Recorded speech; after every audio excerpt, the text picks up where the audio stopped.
नमस्कार, प्रणाम। मैं रवि कटारिया, बैकुंठपुर। एक बहुत ही महत्वपूर्ण मुद्दों के लिए हम लाइव आए हुए हैं।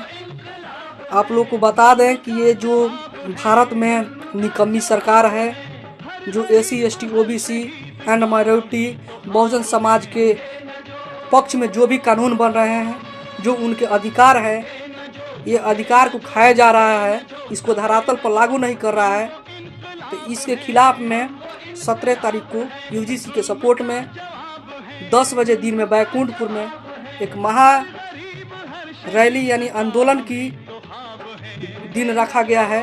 तो मैं बैकुंठपुर के सभी आसपास के जितने भी नौजवान साथी हैं, मैं सबसे कहना चाहता हूं कि अपने हक और हुकूक की लड़ाई के लिए आप लोग बैकुंठपुर में पहुँचे और यूजीसी को सपोर्ट करें और अपना अधिकार को लें। जय मानवता, जय संविधान, जय विज्ञान।